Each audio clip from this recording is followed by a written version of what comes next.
And with great pleasure then, David, we welcome you to present this afternoon on new readings in 1506 and some more of the very interesting work on catena manuscripts, and in particular the catena of John of Damascus, which you're undertaking on your doctorate at University of Edinburgh.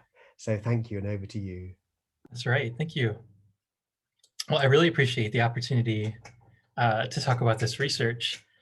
And I've really enjoyed the colloquium so far. So my thanks to Professor Houghton for arranging it. So I've placed the handout in the Zoom chat. It isn't necessary to reference during the talk. It has a couple extras, as long as you can see all the nice pictures that are on the slides. And for anybody watching asynchronously, it'll be on my academia page also.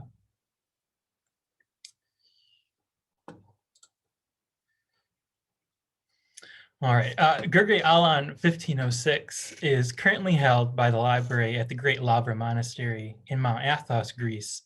The monasteries of Mount Athos are famous both for one of the most significant collections of ancient biblical texts in the world and for their seclusion. The result of Mount Athos's general unreachability is that most researchers only have access to this treasure trove of witnesses because of a major photography adventure involving the International Greek New Testament Project, the IGTP, and the United States Library of Congress in 1952 to 53. 1506 is dated to 1320 based on a scribal note on folio 257 recto. It's hard not to find, since several readers have written down their own working out of the conversion from the Byzantine calendar. 1506 contains extra biblical literature, and the text of Paul and of John of Damascus's catena is at the end. Unfortunately, only Romans and 1 Corinthians chapters 1 verse 1 through 4:15 is extant today. 1506 belongs to a small group of witnesses that I've named Family 0150. The members of the family include 0150, 2110, and 1506. A major defining feature of each member is the catena of John of Damascus, distributed in the same sections with the same enumeration. These witnesses are further united by a remarkably similar biblical text. To briefly demonstrate this, you can see table 1. It shows a preliminary quantitative analysis of a complete collation of the family members against 01, 02, 03, 04, 06, 33. The majority text is represented by the Robison-Pierpont edition and the NA28 in Romans 13 through 16 and 1 Corinthians chapter 1 through 4. That is the only section that all three members completely overlap. The comparisons were calculated with the Compare Witnesses module from Joey McCollum's implementation of the CBGM. Minor orthographical differences have been regularized. The table demonstrates that across these diverse witnesses, the members of family 0150 are always each other's nearest relationship. These relationships and numbers are not final, though. Some orthographical differences will be unregularized as I continue my research. Spelling differences such as achomen and achamen should be unregularized. The main problem hindering one's reading of 1506 is a confluence of three issues leading to illegible and nearly illegible passages.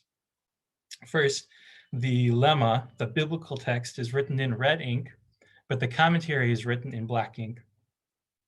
The only available images are digitized editions of black and white microfilm, in which the red lemma ink appears very faint. It's common for the commentary of the reverse side of the folio to be more visible through the parchment than the front-facing lemma. As you can see here in this image, and we're going to refer to this particular section of the manuscript quite a bit.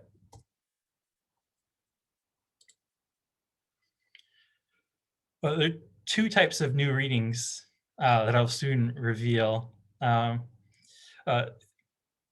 first is one that, as far as I'm aware, is a first transcription. That's why it's a new reading. It's new because it's never been transcribed or collated by modern scholars. The second type of new readings are really just corrections to previously known readings as cited in the NE28 or UBS5 critical apparatuses, or in the text-to-text volumes for the Pauline corpus. The most detrimental factor contributing to the legibility of 1506 is the limitation of the imaging technology used. It's fitting then that leveraging technology enables the recovery of especially difficult portions of text. It's worthwhile to explain the method used to discover some of the new readings. So the first step in reading tough passages in 1506 is find the best images. The first and most important step in any project should be finding the best images. INTF's virtual manuscript room, the VMR, should be the first, but not last place that someone checks for images. In the case of 1506, it may not be immediately obvious that one has any choices, since all of the available images online ultimately stem from the same microfilm. However, the process of scanning microfilm by different institutions has produced significantly different results. Since the photography expedition by the INGTP at Mount Athos was a joint venture with the Library of Congress, we're not surprised to find that the Library of Congress hosts their own version of the digitized microfilm. The Library of Congress images are higher resolution scans, and they seem to be generally superior to the images on the VMR, with one caveat. The Library of Congress images have to undergo some minor image processing to bring out the lemma. They appear too light at first. We can clearly see from these comparison images, on the left we have the VMR image on the top, and the Library of Congress scan on the bottom, and on the right figure, we have the INTF's image on the left and the Library of Congress's image on the right. The contrast and clarity of the VMR images appear generally inferior. And note also the horizontal lines, the artifacts of the device used to scan the microfilm, and fibers in the VMR images. When INTF scanned the microfilm, the lens apparently had some debris on it, while the Library of Congress lens was clean. You can see that here, you can see these little fibers that are just not existent in the Library of Congress versions. It is the same microfilm. You see the same fingernails holding the pages down, but they are different scans.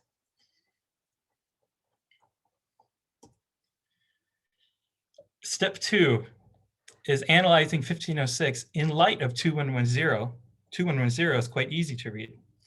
Having established that 1506 and 2110 have the same catena structure, sections, and numbering, 2110 can be used as a guide for that which one ought to be looking in 1506. This is best demonstrated by example. So using the transcription of Romans 11:6 as a worked example, I'm going to use it throughout this section. Notice the layout of the same sections compared in 2110 and 1506. 2110 does not have the longer reading in 11:6. An addition that would nearly double the length of the verse. While 2110 and 1506 will not have a one-to-one correlation concerning text lines and line lengths, one can get a sufficient sense of proportions by comparing these two figures on the screen.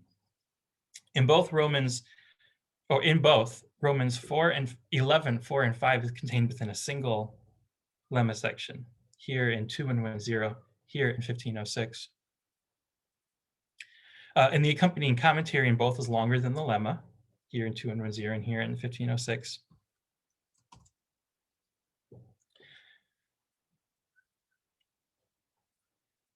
Now in 2110, here we have 11:6, which clearly takes up one line, and we observe the same in 1506. So already we're expecting that if 2110 has the shorter reading, starting to have little reason to doubt that 1506 will also have the shorter reading. And then we can see it finishes up with a long lemma section that accompanies 11:6. We see the same in 1506. And then verse 7 of the 11th chapter is broken into two lemma sections. And we see that there are two sections. So even if I can't read these sections, I have a general idea of what ought to go there. Step 3 is to use digital tools. The most important digital tool for this project was a simple photo editor for changing the light levels of the Library of Congress microfilm scans. You see here on the left, these are both Library of Congress, but on the left is how you would download them from the website. And on the right is just with a simple tweak. It seems washed out on the left, but all of the information is there in the image, and we just have to bring it out a little bit, and it becomes quite legible. In addition to making the lemma easier to read, I also used image editing software to help read sections in which the comment from the reverse side of the folio interfered with the front-facing lemma. A demonstration of this process, as it was used for reading Romans 11:6, will be most helpful. Here we have Romans 11:6, or at least where we think it ought to be in 1506. The line looks messy because the commentary text from the reverse side shows through more clearly than the front-facing lemma. But here in the blue box, we have the offending commentary line. This is the reverse side of that folio. To filter out the commentary text, I first identified and then extracted it from the reverse side. From here, the background could be removed, and then I changed the color to red so that we could map it onto the front-facing lemma section. Here, the commentary is laid over the lemma. The commentary from the reverse side, I hope this is clear, is laid out over the lemma and varying degrees of opacity. It's still challenging to read, but with a comfortable familiarity with the scribe's hand, it is considerably easier now that it's possible to look through the commentary text. The transcription of Romans 11:6 that I'm going to give in just a slide or two was performed using this middle image here, but we can confirm that transcription by taking just a few more steps, and that's colorizing and extracting the lemma text now that it can be isolated. So here we have a transcription of Romans 11:6 in 1506, and it is basically a perfect match for what we find in 2110 and for what we would find in almost any critical edition. It is clearly the shorter reading. It takes just a little bit of time, but pretty soon you can see all of the words in here, especially if you're familiar with this scribe in this time period of minuscule script.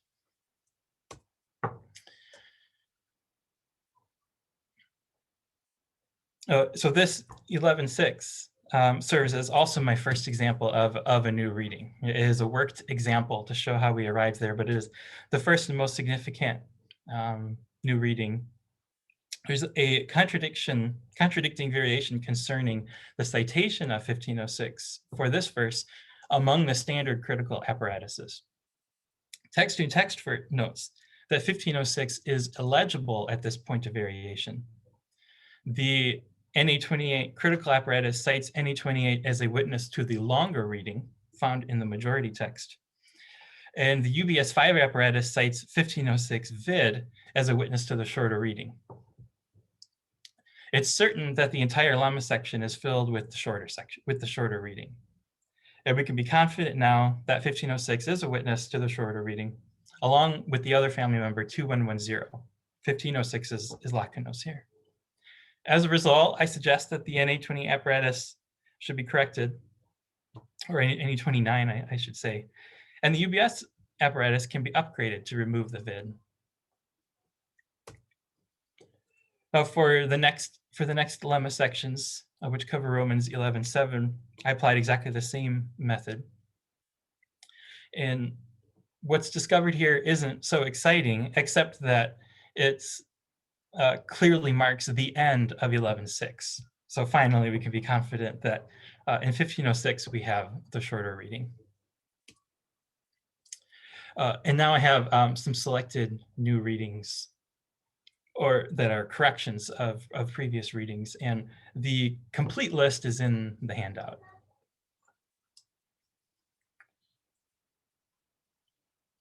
In Romans 1:9, the NA28 apparatus cites 1506 as a witness to the reading of moi for mu. However, the u ligature, here I put it in green, as clearly legible above the mu, and perhaps an editor took the bottom of the epsilon of estin. Here we have the epsilon to be an omicron, and maybe this part of the sigma to be an iota, perhaps. But clearly we have mu here. Romans 1:24, the NA28 apparatus cites 1506 as a witness to the addition of kai between dia and parerokon. Not only does 1506 actually omit kai, but it appears to have a singular reading by substituting di han for dia, meaning something like because of which instead of therefore. This reading, I couldn't find this reading in Tischendorf, von Saden, or the C and TTS apparatus. So here we have di han and something like a comma and no kai.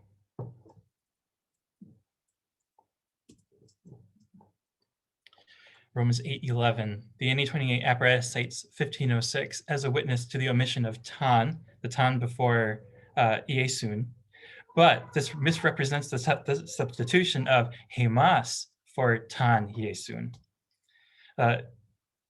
This appears to be an exclusive reading of family 0150. The only other witness that I could find that has this reading is 2110, and 0150 is again lacunos here.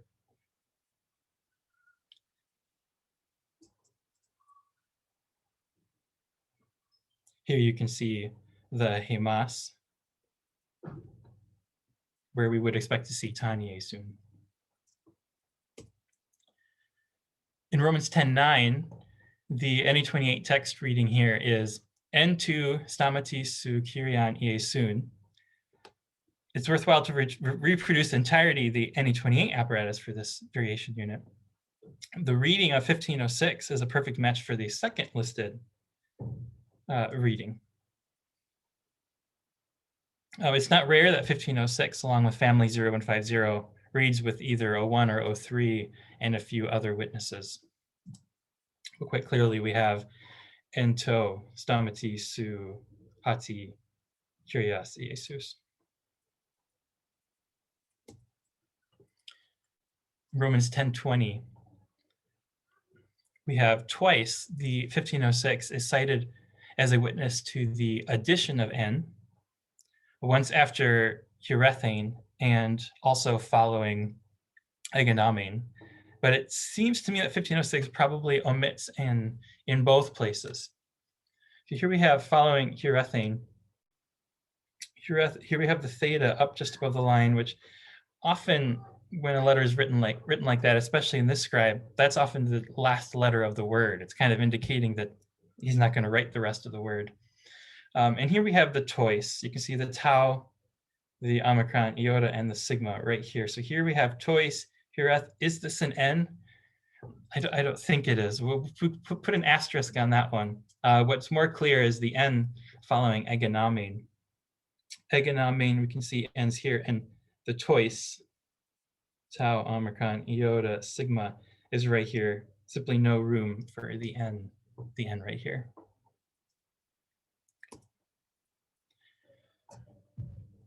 In Romans 13:9, the NA28. Now, I feel like I'm saying a lot of bad things about the NA28, and that's not what I mean to do. I love the NA28, and I use it every day. But here are some things I found during my research that perhaps people interested in readings of 1506 would like to know. So here the NA28 apparatus cites 1506 as a witness to the word order in the text, which is to logo tuto. However, 1506 reverses this. We can see n tuto to logo. It is a quite common kind of shortened way of writing logos.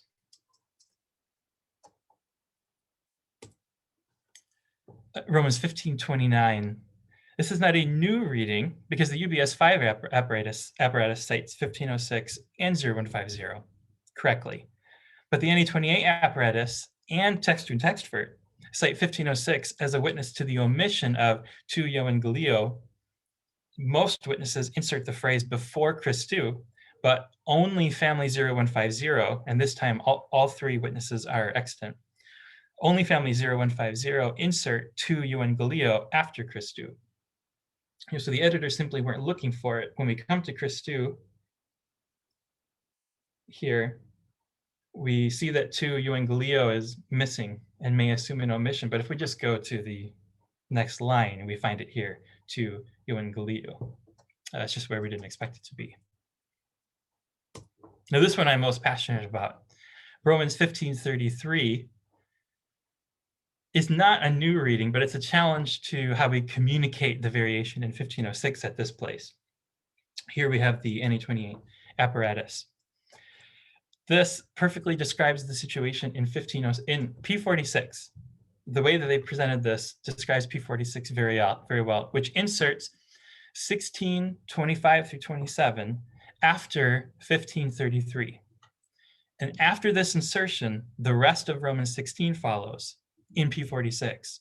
However, to cite 1506 with P46 is a roundabout and confusing way to say simply that 1506 omits Romans 16, 1 through 24 entirely. 1506 does not insert or add the doxology to the end of 1533.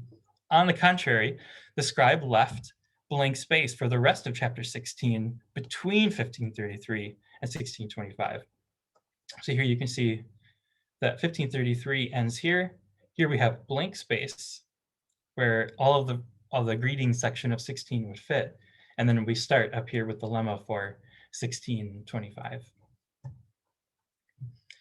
The other members of family 0150 do contain the greeting section, but the section received no commentary.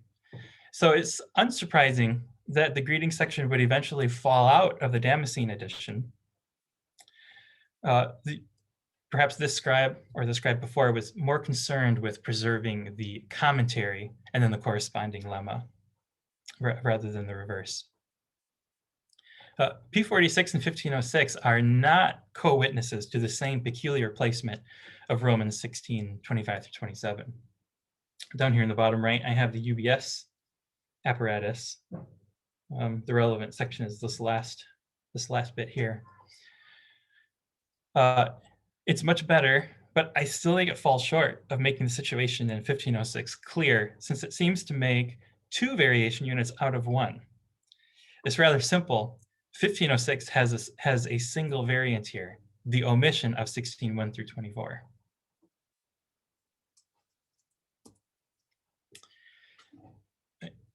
In 1 Corinthians 2:2, the NA28 apparatus cites 1506 as a witness to the text reading T edeni, but 1506 reverses the words.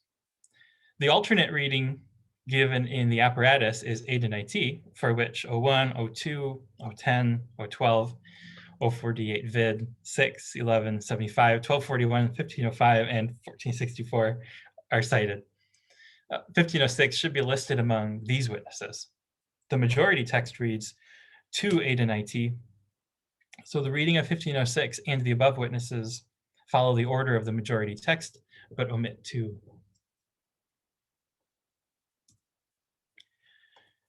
In 1 Corinthians chapter 3, verse 2, the NA28 text reads, El ουκετι nun dunasta.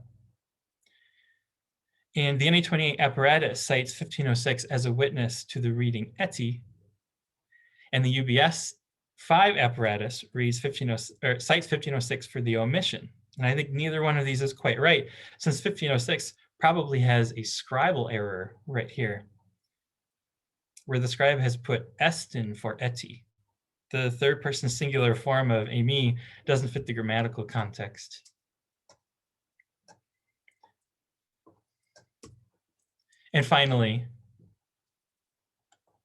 in 1 Corinthians 4:15, for the omission of Iesu, the NA28 apparatus cites only Vaticanus and 1506 and part of the tradition of Clement.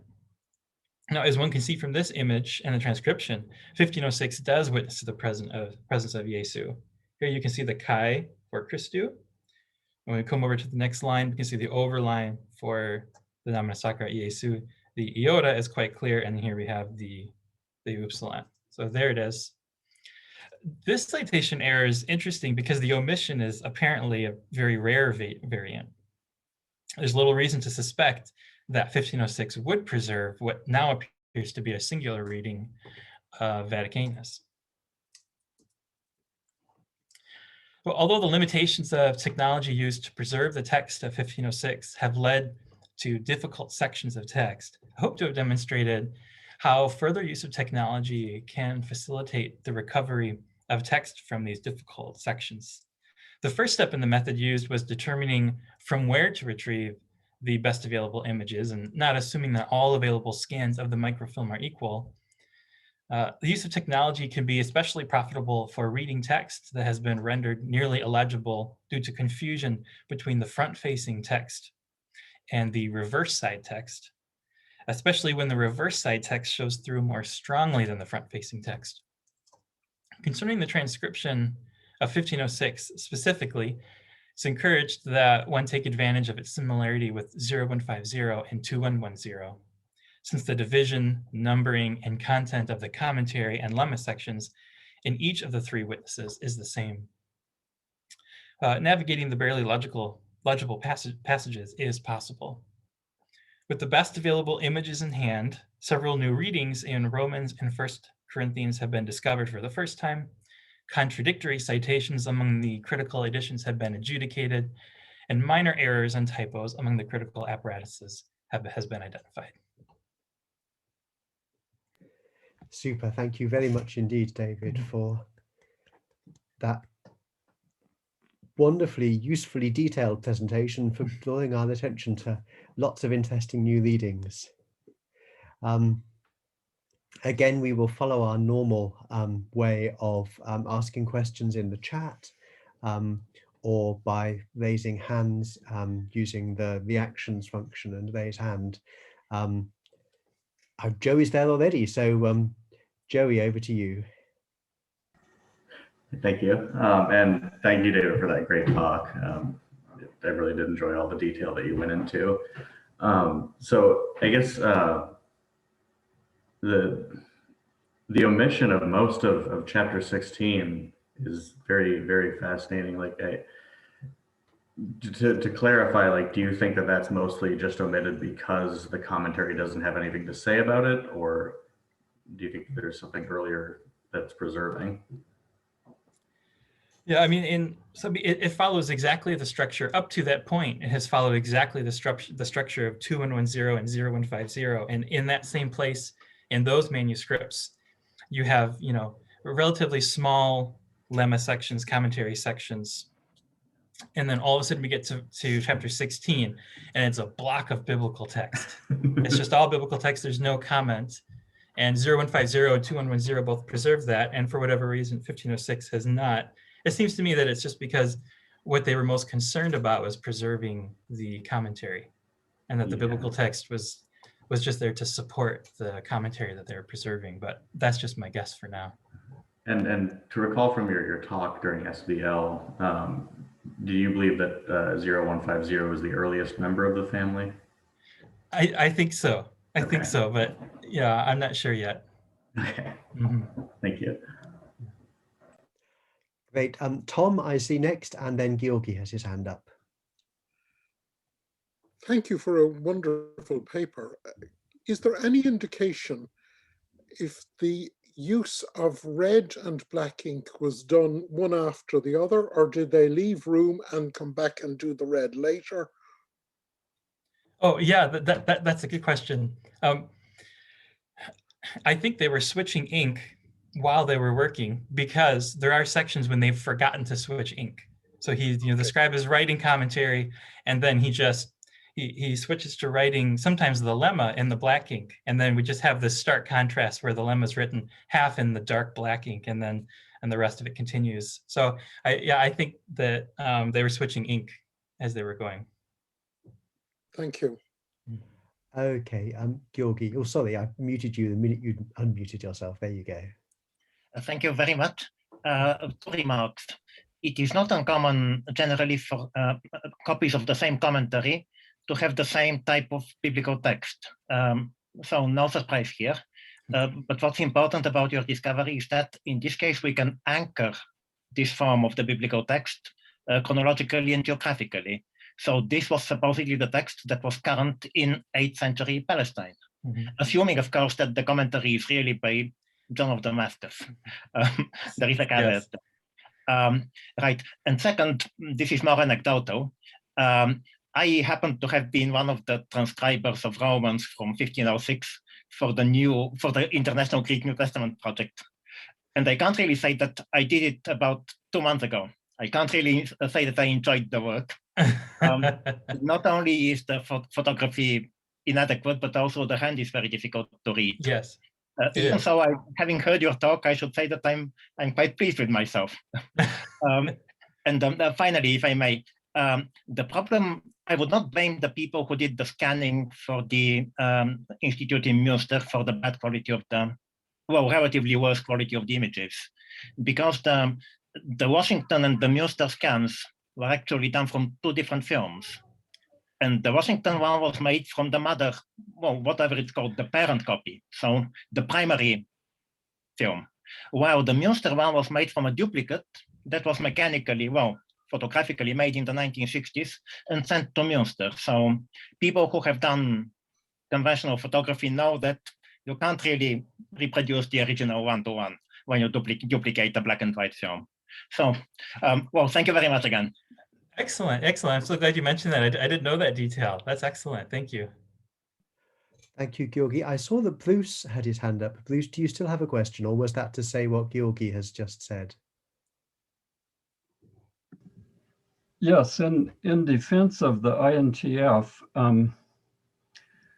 in the early years of the VMR, we were just loading anything that we could get. We were trying to represent everything rather than focus on quality. And most of the IGNTP films were not scanned by the INTF. So, and in fact, the scans of 1506 that are in the VMR were scanned by a housewife in Kansas who did not know Greek and was being paid $12 an hour to scan as many films as we could get to eventually load into the VMR. So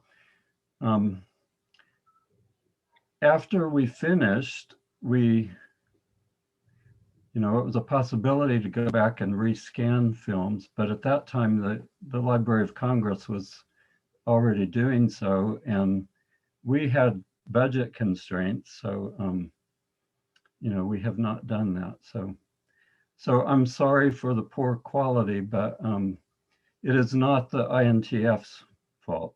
So thank you. I really appreciate these details. This will be that's really good for me to know.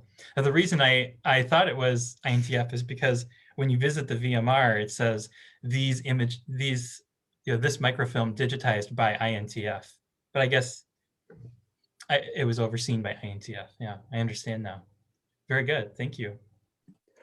Great. I think in the interest of equity, we need to finish this first batch of questions here, but there will be opportunity later on, David, if you're able to stay to have more conversation. So thank you once again.